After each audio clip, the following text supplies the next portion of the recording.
নমস্কাৰ এই মুহূৰ্তত আহি পৰিছে ৰাজ্যখনৰ বাবে সন্ধিয়াৰ কেইবাটাও বিগ ব্ৰেকিং নিউজ। আজি 11 জুন অসমৰ লগতে ভাৰতৰ বিভিন্ন প্ৰান্তৰ পৰা এনে ধৰণৰ খবৰসমূহ নিতৌ চাবৰ কাৰণে চেনেলটো ছাবস্ক্ৰাইব কৰি ভিডিঅ'টোত এটা লাইক কৰি দিব। এই মুহূৰ্তত জনাই আছো এটা গুৰুত্বপূৰ্ণ খবৰ। 30 দিন নাথাকিব বিদ্যুৎ, 30 দিন পৰ্যন্ত নাথাকিব কাৰেণ্ট। উৎকট গৰমৰ মাজতে বিদ্যুৎ বিভাগৰ এক আজব কাণ্ড। এই মুহূৰ্তত জনাই আছো ডাঙৰ খবৰ। উৎকট গৰমৰ মাজতে আহিছে এটা বেয়া খবৰ। ৰাজ্যত বিদ্যুৎ বিভাগৰ এক আজব কাণ্ড। এফালে ৰাজ্যত হৈছে উৎকট গৰম আৰু আনফালে এটা বেয়া খবৰ আহিছে। উৎকট গৰমৰ মাজতে ৰাজ্যত বিদ্যুৎ বিভাগৰ আজব কাণ্ড। 30 দিন পৰ্যন্ত বিদ্যুৎ কৰ্তনৰ সিদ্ধান্ত লৈছে বিদ্যুৎ বিভাগে। 33,000 ভোল্টৰ লাইন বনাই থকাৰ বাবেই বিদ্যুৎ কৰ্তনৰ সিদ্ধান্ত গ্ৰহণ কৰা হৈছে। ৰাতিপুৱা 4 বজাৰ পৰা 8 বজা পৰ্যন্ত নাথাকিব বিদ্যুৎ সেৱা। এই মুহূৰ্তত জনাই আছো ডাঙৰ খবৰ। ৰাতিপুৱা 4 বজাৰ পৰা 8 বজা পৰ্যন্ত নাথাকিব বিদ্যুৎ সেৱা। জাননী জাৰি কৰিছে বৰপেটাৰ বিদ্যুৎ উপসংমণ্ডলে। আন এটা খবৰ হৈছে এইবাৰ হিন্দু মুছলমান সকলোৱে এৰিব লাগিব অসম। 71ৰ পিছত অহা সকলোকে কৰক পুষ্পেক চৰকাৰে। 1971ৰ পিছত অহা হিন্দু মুছলমান সকলোকে বাংলাদেশলৈ পঠিয়াই দিয়ক। কোনে মন্তব্য কৰিছে আমি জনোৱাৰ চেষ্টা কৰিছো। ন্যায়ালয়ৰ নিৰ্দেশনাৰ মতে কাম কৰক হিমন্ত বিশ্ব শৰ্মা চৰকাৰে। আমি আপত্তি নকৰোঁ, আমি সম্পূৰ্ণ সহযোগিতা কৰিম চৰকাৰক। কিন্তু 1971ৰ আগত অহা মানুহৰ ওপৰত অত্যাচাৰ সহ্য কৰা নহ'ব। গৰু ছাগলীৰ দৰে ব্যৱহাৰ কৰিছে মুছলমানক বিজেপি চৰকাৰে। বাংলাদেশী মুক্ত অসম আমিও বিচাৰোঁ, কিন্তু স্বদেশীক হাৰাশাস্তি কৰিব নোৱাৰিব। হিমন্ত বিশ্ব শৰ্মা চৰকাৰে অবৈধ বাংলাদেশীক বিচৰাৰ নামত নাটক কৰি আছে। এই নাটক বন্ধ কৰক হিমন্ত বিশ্ব শৰ্মা চৰকাৰে। নিৰ্বাচন আহিলেই বাংলাদেশীৰ নামত দোকানবোৰ অপেন হয়। নিৰ্বাচন আহিলেই বাংলাদেশীক ব্যৱহাৰ কৰে। নিৰ্বাচন আহিলেই বাংলাদেশীৰ নামত কৰা নাটক বন্ধ কৰক। মুছলমানৰ ওপৰত কৰা অত্যাচাৰ সহ্য কৰা নহ'ব, এই হুংকাৰ প্ৰদান কৰিছে আমছুৰ সভাপতি ৰেজাউল কৰিম চৰকাৰে। আন এটা খবৰ হৈছে সংখ্যালঘু সংগঠনৰ আন্দোলনৰ মাজতে মুখ্যমন্ত্ৰী হিমন্ত বিশ্ব শৰ্মাই এক বৃহৎ ঘোষণা কৰিছে। NRCত নাম থাকক বা নাথাকক বিদেশী এৰিব লাগিব অসম। এটা বিগ নিউজ জনোৱাৰ চেষ্টা কৰিছো। এইবাৰ সংখ্যালঘু সংগঠনৰ আন্দোলনৰ মাজতেই মুখ্যমন্ত্ৰী হিমন্ত বিশ্ব শৰ্মাৰ এক বৃহৎ ঘোষণা। মুখ্যমন্ত্ৰীগৰাকীয়ে কৈছে NRCত নাম থাকক বা নাথাকক বিদেশী এৰিব লাগিব অসম। লাহে লাহে নহয়, লাহে লাহে চলি থাকিব পুষ্পবেক। লাহে লাহে নহয়, এইবাৰ লাহে লাহে চলি থাকিব পুষ্পবেক। এইটো অসমত চলি থাকিব আৰু এয়া ৰাজ্য চৰকাৰৰ নীতি হ'ব। NRCত বহুতে চলে বলে আৰু কৌশলেৰে নাম সোমাইছে। NRCত গোটেই প্ৰক্ৰিয়াটোৱে সন্দেহৰ আৱৰ্ত থাকি গ'ল। গতিকে আমাৰ চূড়ান্ত সিদ্ধান্ত বিদেশী বুলি ভাবিলেই সি এৰিব লাগিব ৰাজ্য। NRCৰ সময়ত নতুন দিল্লীৰ পৰা এজন বিশেষ ব্যক্তি আহি অসমত 2 বছৰ কেম্প কৰি লৈছিল। NRCখন কেনেকৈ বেয়া কৰিব পাৰি আমেৰিকা ইংলেণ্ডত ট্ৰেইনিং দিয়া হৈছিল কেইবাজনো যুৱকক। সেইসকল ট্ৰেইনাৰ আহি NRCখন সম্পূৰ্ণ উলট পালট কৰিছিল। মই মুখ্যমন্ত্ৰী হোৱাৰ পাছত এইবোৰ কথা নজৰত আহিছে। গতিকেই NRCখন কেৱল এটা তথ্যহে হ'ব পাৰে। NRC দেখুৱাই ম্যাদী পট্টা ল'লেও সেইজন স্বদেশী বুলি মানি ল'ব নোৱাৰো মই। মঙলবাৰে 19 গৰাকী বিদেশীক পুষ্পবেক কৰা হৈছে অসমৰ পৰা। আজিও 9জন ব্যক্তিক পুষ্পবেক কৰা হ'ব অসমৰ পৰা। এই ধাৰা অব্যাহত ৰাখিব অসম চৰকাৰে। সংখ্যালঘু সংগঠনৰ আন্দোলনৰ মাজতেই মুখ্যমন্ত্ৰী হিমন্ত বিশ্ব শৰ্মাই বৃহৎ ঘোষণা কৰিছে। আন এটা খবৰ হৈছে হিন্দু মুছলমানৰ ৰাজনীতি কৰি প্ৰধানমন্ত্ৰী হ'ব বিচাৰিছে এইবাৰ হিমন্ত বিশ্ব শৰ্মাই। মুখ্যমন্ত্ৰী হিমন্ত বিশ্ব শৰ্মাই পদত্যাগ কৰক। সাম্প্ৰদায়িক কথা কৈ নহয়, বিকাশৰ কথা কৈ ৰাইজৰ ওচৰলৈ যাওক। বিগ নিউজ জনোৱাৰ চেষ্টা কৰিছো। সাম্প্ৰদায়িক কথা কৈ নহয়, বিকাশৰ কথা কৈ ৰাইজৰ ওচৰলৈ যাওক।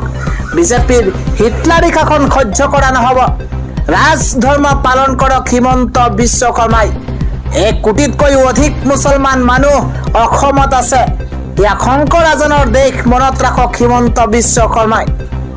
হিন্দু মুছলমানৰ ৰাজনীতি কৰি প্ৰধানমন্ত্ৰী হ'ব বিচাৰিছে হিমন্ত বিশ্ব শৰ্মাই বিকাশৰ কথা ৰাইজৰ ওচৰলৈ যাবলৈ সাহস নাই বিজেপি চৰকাৰৰ দাড়ি টুপি মানেই বাংলাদেশী নহয় অস্ত্ৰৰ লাইসেন্স দি আৰএছএছ বজৰং দলক সহায় কৰিব বিচাৰিছে হিমন্ত বিশ্ব শৰ্মা চৰকাৰে স্বদেশী নামক বিদেশীক অত্যাচাৰ কৰিছে চৰকাৰে সচলত গৰ্জন এবাৰ অসম সংখ্যালঘু সংগ্ৰাম পৰিষদৰ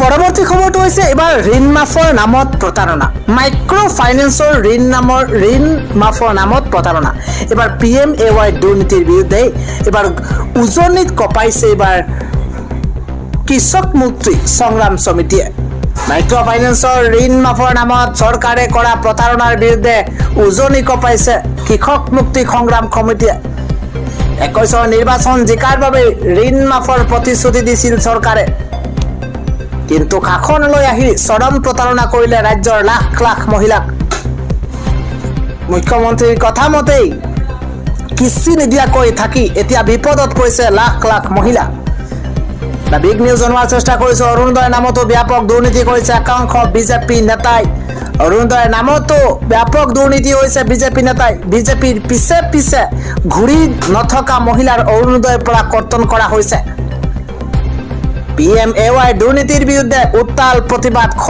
মহিলাৰ ঋণ মাফৰ প্ৰতাৰণা PMAY আৰু অৰুণোদয় দুৰ্নীতিৰ বিৰুদ্ধে গৰ্জন বিদ্যুৎ শইকীয়া মাইক্ৰ ফাইনেন্সৰ ঋণ মাফৰ নামত চৰকাৰে কৰা প্ৰতাৰণাৰ বিৰুদ্ধে উজনিত কপাইছে এবাৰ কৃষক মুক্তি সংগ্ৰাম সমিতিয়ে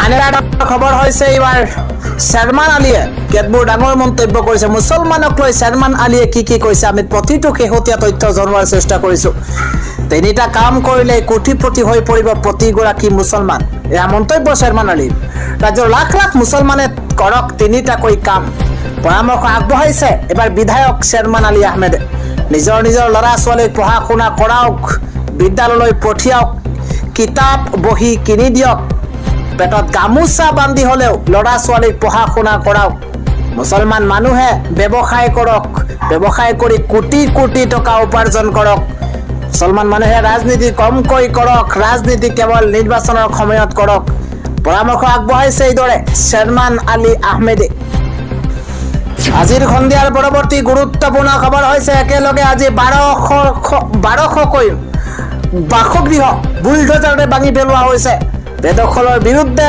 বৃহৎ একশন 1200 ঘৰ ভাঙি পেলোৱা হৈছে পুৱাই বেদখলৰ বিৰুদ্ধে চৰকাৰৰ বৃহৎ বুলডোজাৰ এই মুহূৰ্তত এটা বিগ নিউজ জনোৱাৰ চেষ্টা কৰিছো পুৱাই বেদখলৰ বিৰুদ্ধে চৰকাৰৰ বৃহৎ বুলডোজাৰ একশন একেলগে 1200 বাসগৃহ চলিছে প্ৰশাসনৰ বুলডোজাৰ আৰক্ষী নিৰাপত্তা আৰক্ষীৰ উপস্থিতিত ৰাজধানী দিল্লীত বৃহৎ উচ্ছেদ অভিযান দিল্লীৰ ভূমিহীন হাজাৰ লোকৰ মাজত এতিয়া হাহাকাৰ পৰিস্থিতি গোবিন্দপুৰী আৰু কলাকাজিৰ বস্তি কেম্পত থকা শ বাসগৃহত বুলডোজাৰৰ কোপ 3 দিন পূৰ্বেই উচ্ছেদৰ জাননী জাৰি কৰিছিল DDA প্ৰশাসনৰ বুলডোজাৰৰ ভয়ত জামিয়া নগৰৰ বাটলা হাউস এলেকাত জনতাই খালি কৰিছে ঘৰ কিছু সময়ৰ পিছতেই উচ্ছেদস্থলীত উপস্থিত হ'ব আতিশী মালিনা পুৱাই বেদখলৰ বিৰুদ্ধে চৰকাৰৰ বৃহৎ বুলডোজাৰ একশন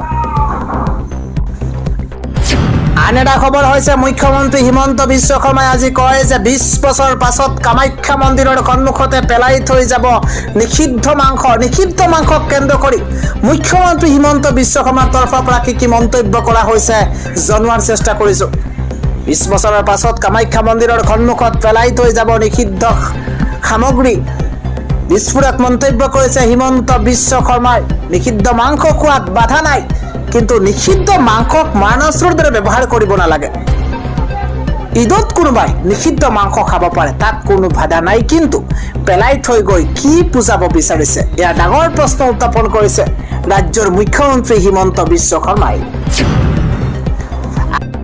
আন এটা খবৰ ইয়াত হ'ব প্ৰচণ্ড বৰষুণ বতৰ বিজ্ঞান কেন্দ্ৰই ইতিমধ্যে সতৰ্কতা জাৰি কৰিছে উৎকট গৰমৰ প্ৰকোপত দহিছে ৰাজ্য ইয়াৰ মাজতেই বতৰ বিজ্ঞান কেন্দ্ৰই আজি 12খনকৈ জিলাত ধাৰাসাৰ বৰষুণ হোৱাৰ সম্ভাৱনা জাৰি কৰিছে কোকৰাঝাৰ ধুবুৰী দক্ষিণ খালমৰা গোৱালপাৰা ডিমা হাছাও কাছাৰ হাইলাকান্দি শ্ৰীভূমি শিৱসাগৰ ডিব্ৰুগড় চৰাইদেউ তিনিচুকীয়াত আজি ধাৰাসাৰ বৰষুণ হোৱাৰ পূৰ্ণ সম্ভাৱনা আছে আনফালে বৰপেটা বজালী বাক্সা তামুলপুৰ হোজাই আৰু কাৰ্বি আংলং জিলাত আজি বতৰ বিজ্ঞান উৎকট গৰমৰ প্ৰকোপত পৰাৰ সম্ভাৱনা আছে ইফালে গোৱালপাৰা পশ্চিম কাৰ্বি আংলং শ্ৰীভূমি হাইলাকান্দি যোৰহাট শিৱসাগৰ মাজুলী ডিব্ৰুগড় চৰাইদেউ জিলাত বৃহস্পতিবাৰে বৰষুণ হোৱাৰ সম্ভাৱনা আছে